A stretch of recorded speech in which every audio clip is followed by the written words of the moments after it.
Thank you very much, Dame Barbara, and I'm delighted to be here as the Finance Secretary. And I suppose there was a couple of other roles that may be of interest to you before I entered parliamentary life. I was also leader of a council and chair of a community plan partnership and a non-executive director on the health board as well. I'm not saying that to try and impress you, because I've looked at your CVs and they're far more impressive than mine, but I just say that because I think much of my learning and what we need to do around funding models and addressing demand and appropriate interventions comes from that period, maybe even more so than having been a government minister. Now I do have, that'll surprise the civil servants in the room. Can the civil servants in the room raise your hands, please?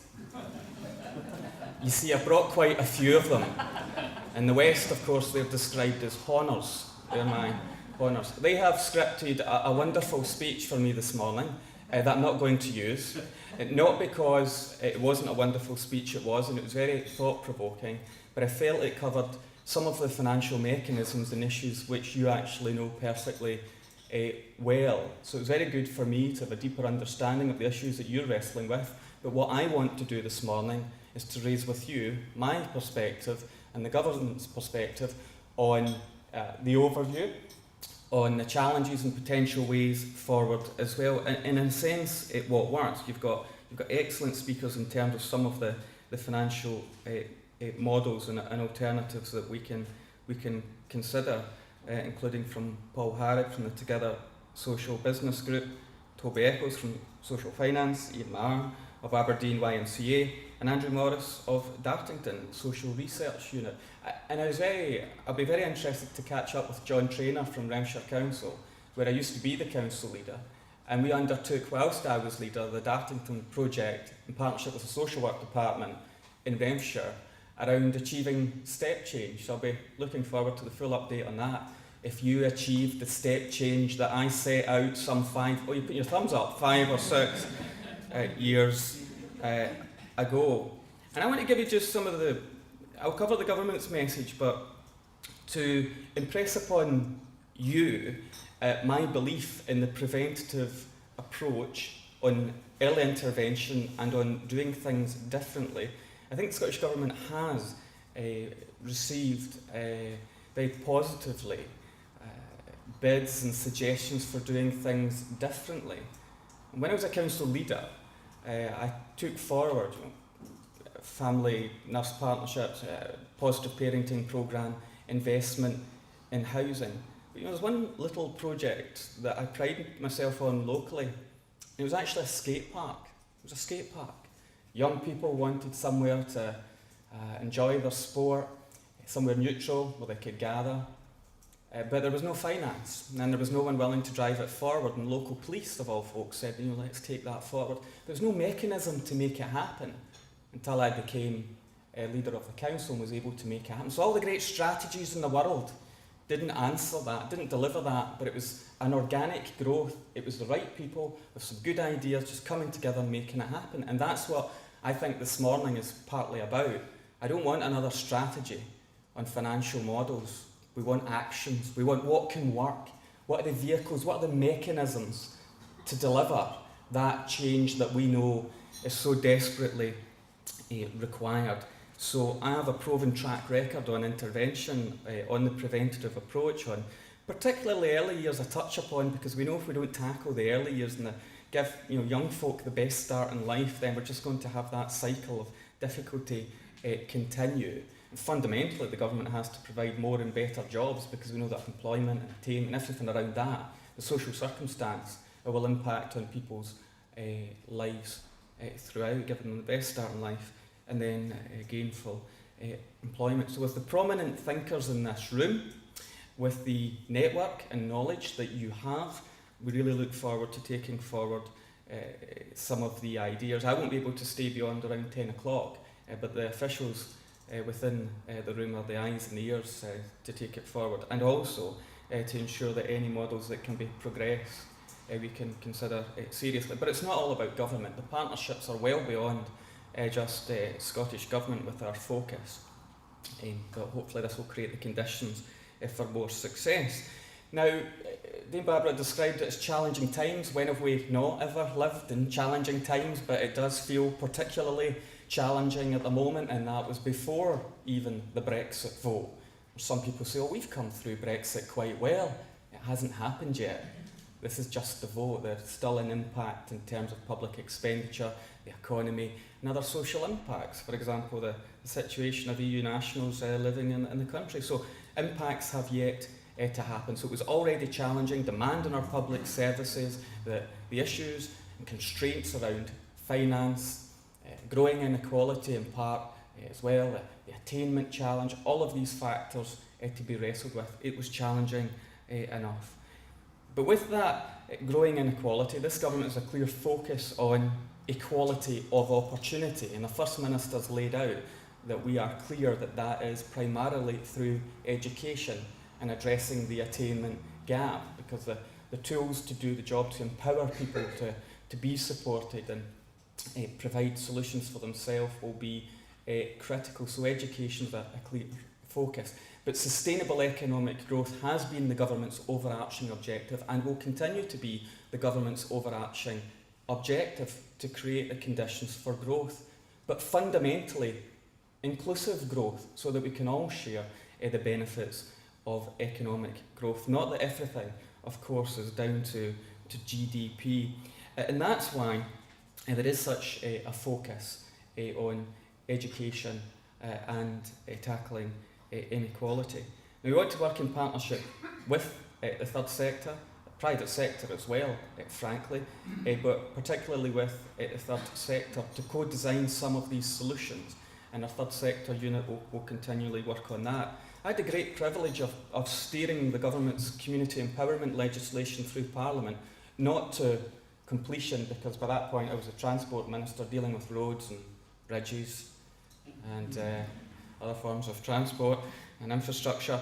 But in terms of community empowerment, I do think that pushed the balance of power towards communities and organisations to be able to look at public sector assets in a different way and to challenge when things aren't going well, but also to potentially acquire underused or totally unused or underused assets as well within the public sector. And some parts of government that have never been exposed to that level of community empowerment beyond local government, I think have yet to be tested, and some of the opportunities that exist in community empowerment, giving communities more tools to do the job, unlocking potential at a local level and allowing local communities to determine for themselves what their priorities and solutions could be. At the same point, of course, this government will have new powers coming from Westminster around tax and welfare as well. So now is a great time for further financial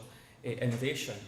We're looking further at public service reform, and in that there's a great opportunity for the recalibration of public services and the involvement of community and the third sector as well, because you all know it's not simply the awarding of contracts that's the key moment, it's actually the co-design of specification on co-designing what is required.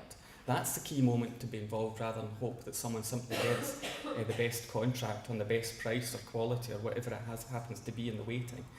But getting involved in that early co-design as we embark at the start of our next term in office, which we are, on public service reform that will involve some structural change, I think is inevitable, but focused on outcomes, not structures for their own sake, focused very much on outcomes. And yes, there'll be funds within that. There won't be any new big change fund because we don't have the resource, frankly. But what we will have is an innovative approach to understand how savings made in one place can benefit someone else. So what kind of deal can be done there to try and unlock potential savings and therefore investment to make the change happen. I mean, there has been success in government around, I think, the early years work, particularly on the reducing reoffending change fund in particular, and we're focusing on the attainment challenge fund as well. But it's not just about money, but yes, we also need to look at the resources that are available to deliver the change and deliver on outcomes as well. And there'll be further work on community justice in our preventative and early intervention approach as well. So in all the current models on public social partnerships, charitable bonds, social impact investment partnerships and community shares, there's a lot of success within that across Scotland, but we will need to do more as we face the challenges to get that. But we're very clear on prevention, preventative approach, and also participation with others who can support us, and participation with communities. And as I said earlier, we can have the best strategies in the world, but I've found that a lot of the success actually comes from organic propositions. That sounds awfully technocratic, but what it means is just the right people, the networks, the knowledge and the mechanism, and the willingness to try different things and maybe be a bit less risk averse, to do some bold things to try and make it work. Creative commissioning and co-design as well, so that we're not too concerned about the who delivers, but what we're delivering and why we're doing it, to focus on quality and the outcomes. So I suppose, Chair, in a sense, in my allotted 15 minutes, which I think is now up, I would be very happy to take some questions to engage with you. But that's the sense of where I think we're at, the necessity to get this right, the willingness to think differently in these challenging times, to explore what has worked well, but to take from today further actions that can make it happen. And in that, I think we can continue to work well together. And in that, finally, I want to thank you from whichever organisation you're from, but particularly those from the trusts and the funds and from sectors that don't have to do that added extra, but do it to make a difference to the lives of people of Scotland, and particularly those who didn't get the best start in life. Thank you very much. Thank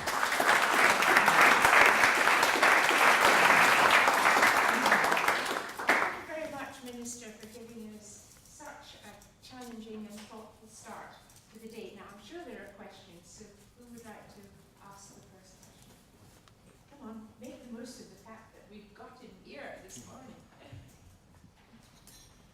Kenneth. Cabinet Secretary, can I ask you how you would envisage the government's convening role in this and about the partnerships? I know often partnerships are talked about.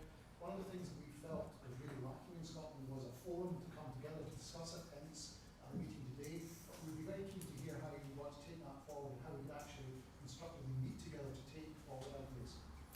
I think that's a good question. Obviously there's loads of interaction between the different fora we have in Scotland. We're not short of meetings, that's for sure, but not all of them are productive.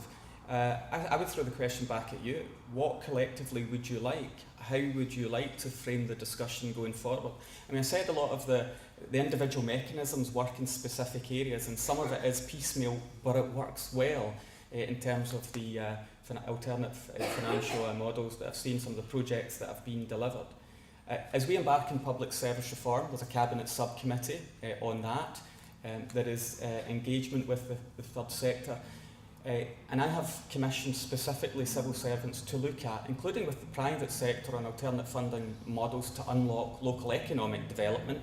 If we need a forum that's very focused on actions to unlock some of the opportunity we may have around funds and public service intervention, then I'm happy to look at what that looks like in terms of ministerial engagement as well. So I'm quite open to, the dialogue has to exist between your organisations and authorities and civil servants, but I'm happy if you want to put forward a proposition and how you engage with government. I don't want meetings for their own sake, I want action, but if you feel we need a forum to be able to a forum to discuss that in addition to everything else we've got, then I'm very open-minded to do that. And if that means we have some frank conversations about what can work and what can't work and why it can't work, I'm happy to have that.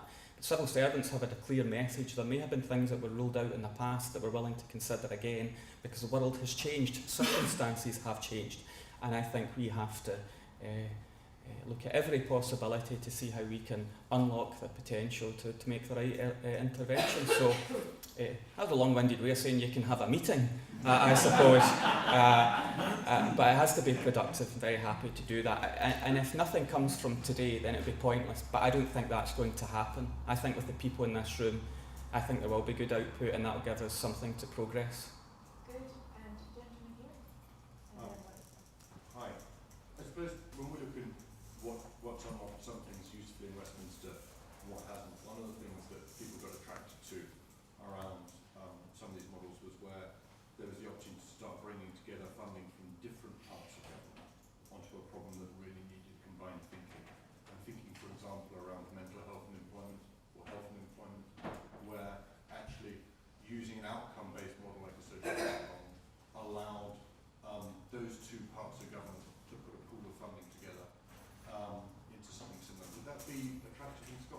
Yes, it would, and I think the thing I like, the thing that's different I have found about the way the Scottish Government operates, maybe because we're smaller, I'd say we're an optimally sized country, but I would say that, wouldn't I? Scotland versus UK Government and Whitehall is we're less departmentalised. We've got quite a good team approach, we're quite focused, and civil servants are, we expect to work in that Team Scotland approach as well. So it should be easier in that context to do such a thing. And when you're leading the budget process, I have to do that to bring together different budget considerations and portfolios to think about how we spend and how we save, and we're all focused on outcomes. So I think we could have that greater integration, and in some ways it has been happening across portfolios already. But I think if we crack this issue of person or department or project A actually gets a saving from what B does, how do you get the deal between the two? And that might unlock for a project or mechanism to actually happen. So absolutely interested in taking that work forward. And in some parts we have been doing it. We've been making the right spending decisions, a preventative approach, and it's why the government has made policy commitments around particular areas, but sometimes we realise we just have to fund it. Well, in the new financial climate, I think there'll have to be even more of that partnership, and crucially with local government as well. What hasn't worked as well as we would all have liked was community planning, and I led the review in community planning. That's where this was supposed to happen, at the most local level. I think we've still got some way to go to make that work. But you know what? Whether it works or not, let's get on with creating the model so you can still do the business, even if the structure's not perfect. I was encouraged to hear you talking a lot about action, and I wondered if, in risk taking, what specific actions do you think Scottish Government could take to lead by example in terms of action on social investment type models and new ways of doing things, so that there's an example there for local authorities, health boards and others that you mentioned a moment ago? Well, I think some of the specifics of the financial models that I've seen, some have been delivered, some are working well, some are at an earlier stage, and some have just been told, from what I can see, computer says no. And so I think we need to challenge just some of why we weren't able to do things before. Maybe the world has changed, as I say. And if I'm right now looking with the private sector to unlock, I'll give you an example with the private sector, unlocking the pension funds. Can we do more with domestic pension funds? Multi-billion pounds. Washington State, I don't know if I'm allowed to say this, and since it's been recording, but Washington State Pension Fund visited Scotland to look, potentially investment in Scotland. Should we not be doing more with Strathclyde Pension Fund and other pension funds? Now, it's not my gift, but again, a partnership approach, creating guarantees and the right models should be able to unlock investment, for example. Now, that might be an infrastructure, but surely we can try and unlock more for social impact as well. But we need certainty, a degree of guarantees, but we're willing to take some risks, of course. But if we can evidence what works, then I think that's very powerful for long-term savings. You can't accuse the government of not making the right decision in terms of early intervention. And I think there'll be an even greater shift on that in terms of where resources should be spent to make the biggest shift. And that's why I touched upon education in early years specifically. That is a shift in terms of how resources are spent and moving more from acute to community. Tough to do, but that's the right kind of direction of travel, and more community investment as well. We have to support that capacity. So what I'm saying is let's keep talking, and let's look at the models, let's see what works, and give further support to that. But we need to try and unlock not just our own resources, but other people's as well, because we know there are funds out there. And sometimes it's about doing the right deal, bringing the right people to the table. Sometimes I meet people who want to invest in Scotland, and I meet people with investment propositions. But they don't get to talk to each other often enough. And maybe that goes back to the point about what kind of forum would accelerate that and create the right conditions for deals to happen. But if there is a sense of reluctance to do it, let me challenge that. If I can be convinced it can work, then I'll be very enthusiastic to look at that. Does that answer your question? Yes, absolutely. I'm acutely conscious of the pressure on our time. Can I just have one very quick question, please, yes. because we must move on. Minister, thank you very much. The Together Group, which Paul and I are involved in, is working in property development using ex-offenders to build houses and rebuild lives. And we've raised money both under community interest tax relief and social impact tax relief. But the Westminster Treasury will not give tax relief for property development with social impact bonds. Would you consider releasing the tax break on social impact investment to allow development in property to employ ex-offenders? That's a very specific question. Or how might we take that dialogue forward? I preferred your first question. Will you consider something? Yes, I'll consider it and I'll look at it and I'll get back to you. And that's a short answer to keep within the time. But that's not been dismissive. Yes, I'll look at it. Why wouldn't I? But of course, not everything's in my gift in terms of tax relief and so on. But if it relates to non-domestic rates, then it's something I could explore in terms of property. Income tax relief. Income tax relief. To investors and philanthropists and corporates. I may have a greater difficulty in doing that because the Scotland Act doesn't quite empower me to create new reliefs, but it does empower me to take to Parliament propositions around thresholds and rates and so on. But will I consider it and look at it? Yes, I will. And if I can't do it, I'll harass the Chancellor. How about that? Yes.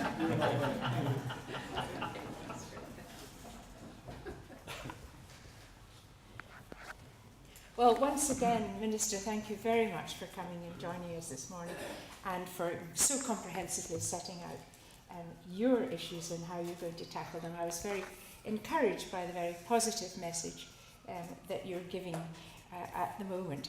I did come to a meeting at one point when we were developing our own strategy. It came to Renfrewshire, and one of the really important messages that came from our audience, which was made up with local authority, of our charitable friends and colleagues. And the big thing they were saying is, we don't need any more innovation. And every time they put in an application for anything, they were required to be innovative. And I think one of the things we have to look at today is not innovation, but it's practical solutions in order to see that collaboration and partnership works much more effectively. It just makes so much sense to get bigger bangs for the bucks for everybody. So thank you again very much for coming and for answering our questions. Thank you.